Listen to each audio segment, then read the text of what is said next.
Hey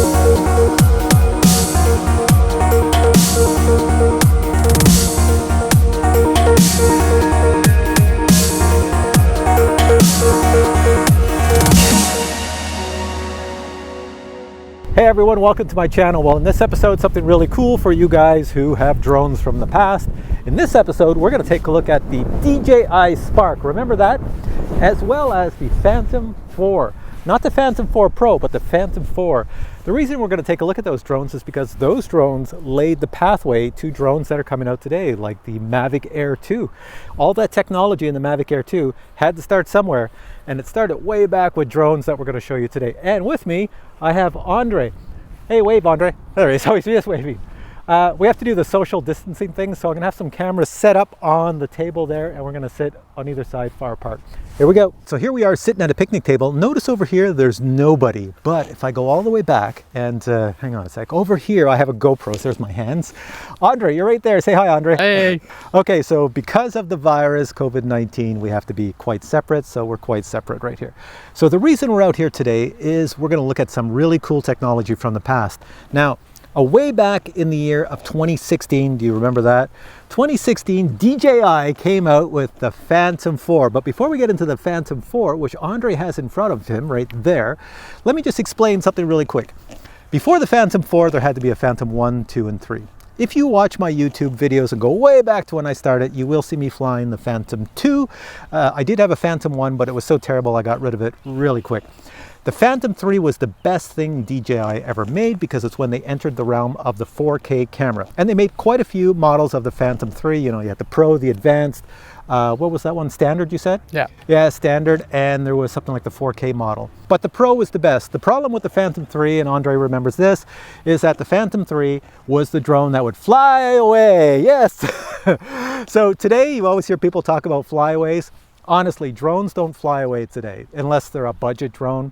Most times the drone flies away because it's user operator error today. But back in the day of the Phantom 3 Pro, that thing had IMU problems, compass problems, horizon tilt in the camera half the time out of focus. There was so many quality controls. The structure on the actual Phantom, the plastic, cracked around the motors. It was so common. So when they came out with the Phantom 4, which Andre has right here, it was supposed to fix all those problems, and everybody was pretty excited because it did fix them all, and it introduced two really cool things that never existed before in the world of consumer drones for people like all of us to buy on mass production scale.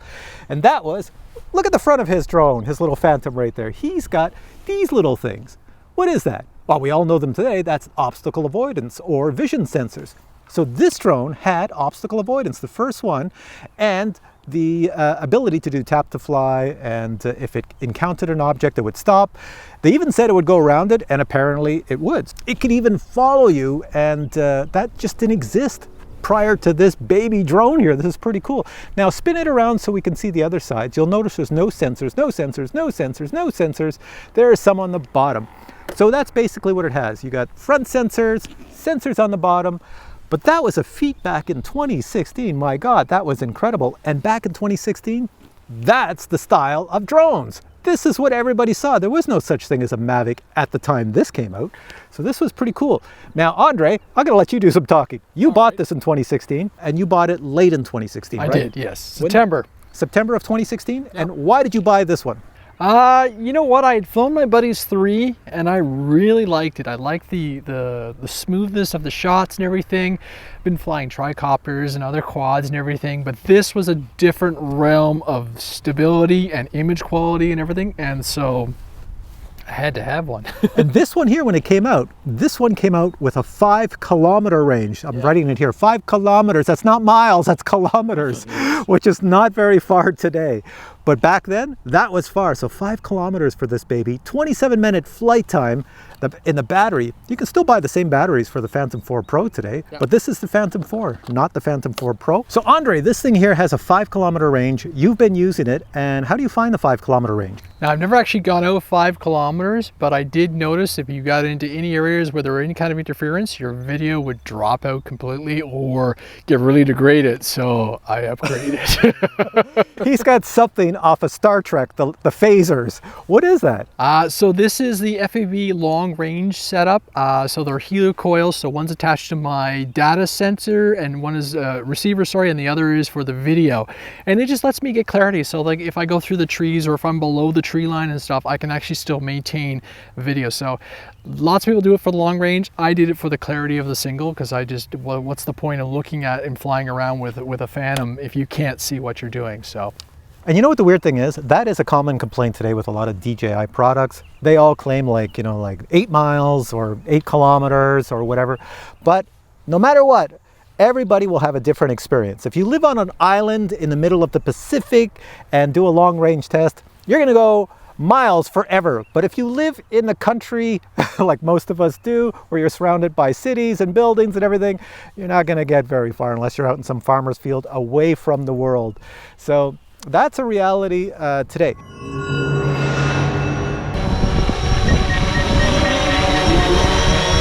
at that, it stopped on its own. I hear the beeping, it's working. Look at that, it won't come any closer. 2016 obstacle avoidance. State of the art back then, 2016 obstacle avoidance. All right, so what I have here, the bottom drone is the Phantom 4 and the top drone is the Phantom 4 Pro. The difference between the two is that when they made the Phantom 4 Pro, they added sensors all around it and on the bottom, but nothing on top. They also improved the camera, so you have a 1-inch sensor on the camera, and the range is a lot farther than this one, but you know, with Andre's setup, he probably gets the same range. And if you've never followed DJI back in 2016, so many people were upset with DJI in 2016 because this here Phantom came out in the month of May 2016, and this here Phantom Pro came out in the month of November. I was gonna buy the Phantom 4 in May, but I thought, you know what, I'll wait until Christmas, buy it then. But just before Christmas, DJI came out with the Phantom 4 Pro with the 1-inch sensor. And today, how many drones does DJI have in the consumer market with a 1-inch sensor? You got this and you got the Mavic 2 Pro. Not many, so this thing is still pretty freaking awesome. And back in 2016 in November, when you could buy the Phantom 4 Pro, you could also buy the Phantom 4 Pro Plus, which is this one. You can't buy it anymore. And it came with an integrated display, which has the same resolution as the crystal sky. It's very, very bright outside. It's pretty awesome. Don't have to use a cell phone. You cache your maps, everything, and it works great. And even today, it still works. But DJI, you know how they are. They only support a product for a year and a half, 2 years at the most. So firmware updates for this, they ended a long time ago.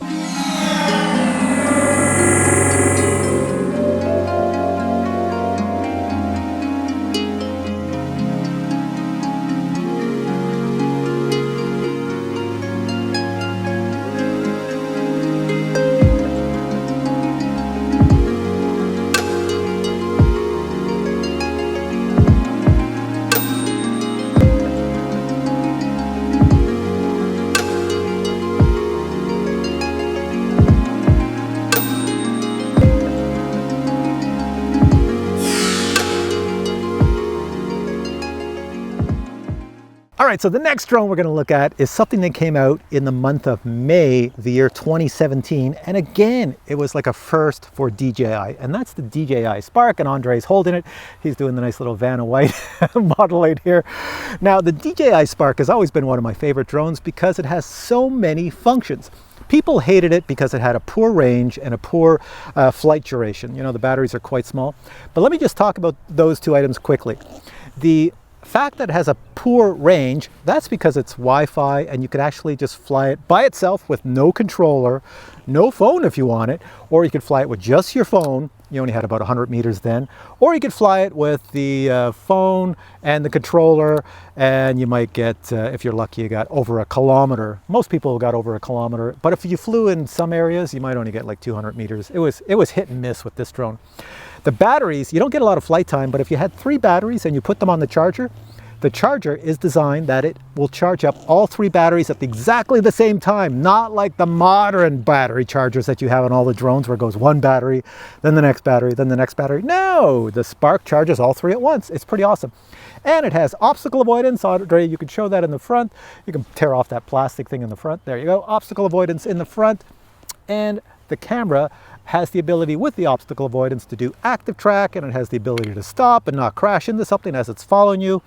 It has all sorts of smart flight controls that made it so much fun. And why was the DJI Spark so famous back in 2017? Because DJI introduced gesture controls. Remember that? Andre, do the gesture control. There he is. Your arm should be flapping all over the place. Yeah, I don't know what it was. Funky chicken? Oh, yeah. The gesture control is hilarious. But that drone, when it came out, there was nothing else that did gesture controls. So we all did the funky chicken, bouncing around with this thing and doing the Jedi Knight with our hand out and going, oh, look, I control the drone. It's so cool. That was the first for DJI, and a lot of other drone companies copied it and stuck it in budget drones and other things. So a lot of drones on the market started to show gesture control. But guess what? How many of you use gesture control? Because you all realized after a while, you look like a damn fool standing out in the field, flopping your arms around at this little thing that sounded like a bee. It's kind of weird. So it never really caught on. But what did catch on is that DJI proved they had the ability. They were the only ones who could do it, that could make a drone that weighed 300 grams and put all this technology in it. Look at today. We have a drone that is 249 grams made by DJI called the Mavic Mini.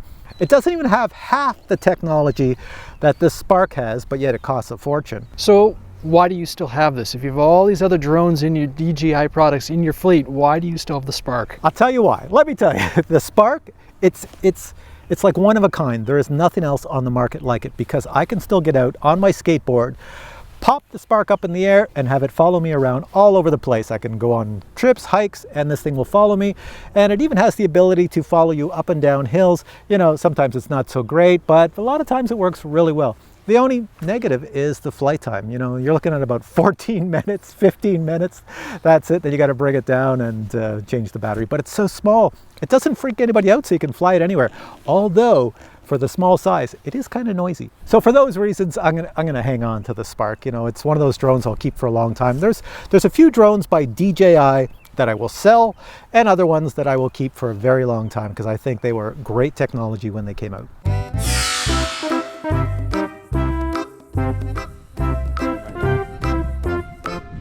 Double tap.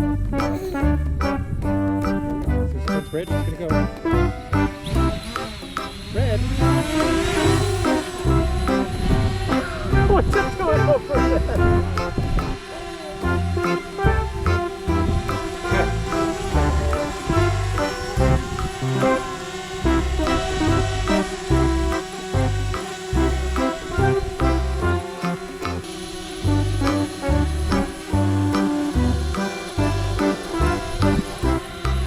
Like that?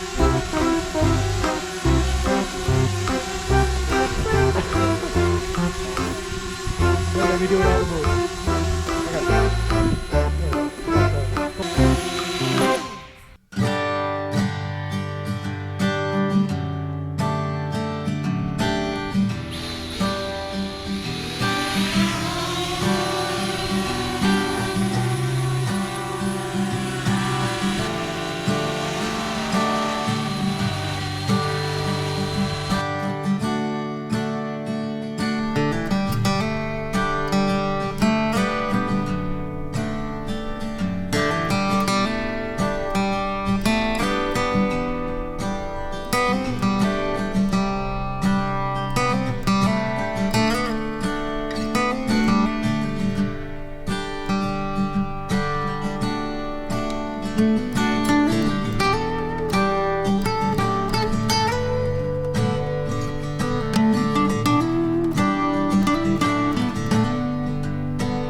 All right, so this brings us to the end of our video. I hope you enjoyed it on the DJI Spark, and Andre has the Phantom 4 over there. If you are like Andre, not like me, I am a guy who has a YouTube channel, so I have to have every drone on the market.